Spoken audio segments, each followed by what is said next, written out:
Bismillahirrahmanirrahim. Assalamualaikum warahmatullahi wabarakatuh. Alhamdulillahilladzi arsala rasulahu bil huda wa dinil haq liyudhhirahu 'alad dini kullih walau karihal musyrikun. Allahumma shalli wa sallim wa barik ala Muhammad wa ala alihi wa ashabihi ajmain. Qala ta'ala fil Qur'anil Karim, a'udzu billahi minasyaitonir rajim. Bismillahirrahmanirrahim. Ya ayyuhalladzina amanu kutiba alaikumusiyam kama kutiba alal ladzina min qablikum la'allakum tattaqun. Shadaqallahul adzim. Ayah bunda dan anak salehah yang dirahmati oleh Allah, bicara puasa tentu kita fahami bersama bahwa perintah puasa itu adalah perintah yang khusus yang diberikan oleh Allah kepada orang-orang yang beriman. Ya ayyuhalladzina amanu, bukan ya ayyuhan nas, bukan pula apalagi ya ayyuhal kafirin, tetapi betul-betul orang-orang yang beriman yang dipanggil oleh Allah. Nah, karena orang-orang yang beriman berarti perintah ini bersifat khusus. Untuk apa kita dipanggil oleh Allah? Ya ayyuhalladzina amanu kutiba alaikumusiyam, hendaklah kalian menjalankan puasa kama kutiba alal ladzina min qablikum la'allakum tattaqun. Tujuan endingnya adalah agar kita menjadi orang-orang yang bertakwa. Ayah bunda yang dirahmati oleh Allah, sebagaimana kita maklumi bahwa puasa adalah salah satu rukun Islam yang ketiga. Nah, dengan berpuasa, saya yakin Allah Subhanahu wa taala itu memberikan tujuan yang khusus, tujuan yang mulia.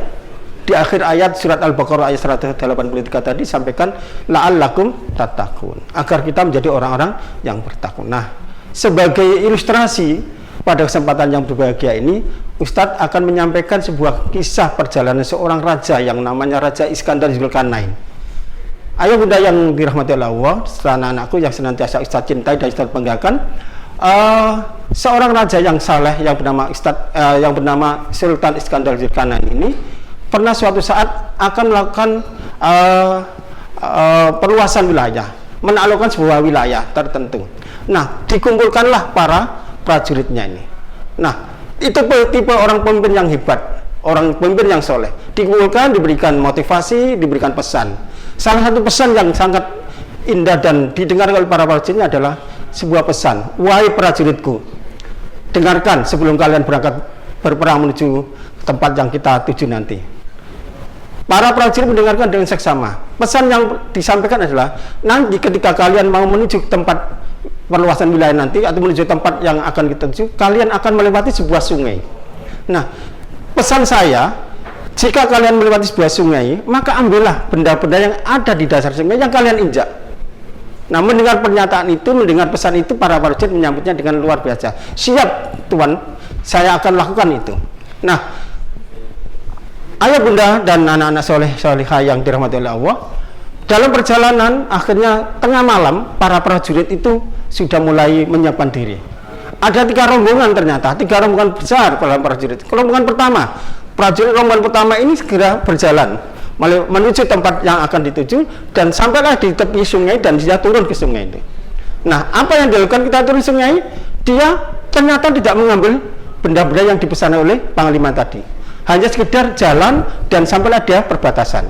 Karena dia menganggap bahwa yang diinjak tadi adalah benda-benda yang tidak bermanfaat, hanya benda-benda yang berupa kerikil dan batuan. Nah, sampailah dia di tepi daratan. Kemudian prajurit yang kedua berjalan juga menuju ke dasar sungai. Nah, dasar sungai ternyata prajurit yang kedua ini, kelompok yang kedua itu agak sedikit beda dengan prajurit kelompok yang pertama. Kelompok prajurit yang kedua ini sebagian mengambil benda-benda yang diinjaknya karena memenuhi sekedar memenuhi perintah dari panglimanya, dan sebagian tidak, diambil bagian barang kemudian benda-benda tadi dan dimasukkan dalam tas bekalnya. Kemudian yang prajurit yang ketiga adalah prajurit yang sangat taat dan patuh pada perintah seorang panglima. Ketika dia melewati sungai, diambillah benda-benda yang dasar sungai dan dimasukkan semuanya ke dalam tasnya sebagai bekal dan menuju ke tempat yang tuju. Nah, ayah bunda dan anak-anak soleh-solehah yang berbahagia, dari cerita singkat ini, ketika para prajurit itu berkumpul kembali, ditanya oleh seorang panglima Iskandar Zulkarnain, para prajuritku, apa yang sudah kalian lakukan pada saat perjalanan menuju sungai tadi? Prajurit yang pertama, gelombang yang pertama atau kelompok yang pertama menyampaikan, wahai panglima, mohon maaf, saya tidak mengambil sesuatu pun benda-benda yang ada di dasar sungai, karena saya menganggap tidak ada manfaat bagi saya karena hanya berupa batuan, lumpur, dan kerikil. Oke, kalau kalian sudah mengambil kesepakatan itu, silakan kalian minggir dulu, dan baru kelompok prajurit yang kedua dengan ditanya dengan hal yang sama. Wahai prajuritku, apa yang kalian lakukan ketika kalian melewat sungai tadi?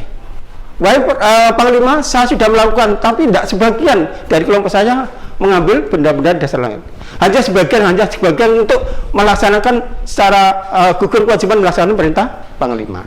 Nah, baru kelompok yang ketiga, inilah kelompok yang luar biasa yang memenuhi panggilan seorang Panglima, memenuhi perintah seorang Panglima, diambil benda-benda tadi, dan ternyata setelah diambil dan diperintahkan oleh Panglima, silakan sekarang prajuritku ambil tas kalian dan buka tas kalian. Ayah bunda dan anak-anak soleh yang dirahmati Allah, ternyata biidznillah, dengan izin Allah, ternyata benda-benda yang dasar sungai tadi di dalam tas dibuka, dan ternyata itu berupa barang-barang yang berharga, ada emas, permata, intan, dan sebagainya. Maka dari sini kelompok satu merasa menyesal, kenapa saya tidak ngambil. Kelompok kedua setengah menyesal dan setengah bahagia karena sebagian mengambil dan sebagian tidak. Dan kelompok yang ketiga adalah kelompok yang mendapatkan keuntungan karena dia mengambil barang-barang yang sesuai dengan perintahkan oleh seorang Panglima. Nah, ayah bunda dan anak solehah yang dirahmati Allah, apa hubungannya dengan puasa yang kita lakukan? Tadi ada sebuah pertanyaan besar, puasa kita ini bisa merubah karakter kita apa enggak? Nah, hubungannya dengan kisah tadi dengan puasa yang sedang kita lakukan ini adalah, pertama, dalam kehidupan kita sehari-hari, puasa yang kita lakukan ini bisa jadi terjadi tidak. Ada tipe yang pertama, puasa yang hanya sekedar menjalankan gugur kewajiban, tidak mampu membawa perubahan, hanya sekedar membawa gugur kewajiban dan melaksanakan seremonial saja. Kemudian yang kelompok kedua, dia berpuasa tetapi juga melakukan perbuatan-perbuatan yang baik sesuai perintah Allah, tapi juga melakukan pelanggaran-pelanggaran atau melakukan perbuatan-perbuatan yang dilarang oleh Allah dan menggugurkan nilai pahala puasa. Kemudian yang kelompok yang ketiga adalah orang-orang yang benar runduk pada perintah Allah, semua amalan yang dianjurkan oleh Allah dan Rasulnya di bulan suci Ramadan diupayakan dengan semaksimal mungkin untuk dilaksanakan. Nah, ayah bunda dan anak soleh-solehah, demikianlah sebuah ilustrasi. Mudah-mudahan puasa-puasa yang kita lakukan selama ini, ibadah puasa yang kita lakukan ini, amalan ibadah kita yang puasa ini mampu mengantarkan diri kita ambil berkahnya bulan puasa ini, dan mampu mengantar kita menjadi orang-orang yang muttaqin, sebagaimana akhir ayat dari surat Al-Baqarah ayat 183, la'allakum tattaqun. Mudah-mudahan bermanfaat dan tetap semangat, dan sampai akhir ya puasa nanti kita diizinkan menjadi orang-orang yang termasuk itkum minan nar, orang yang dibebaskan dari sisa api neraka. Kurang lebihnya mohon maaf. Billahi taufiq wal hidayah. Wassalamualaikum warahmatullahi wabarakatuh.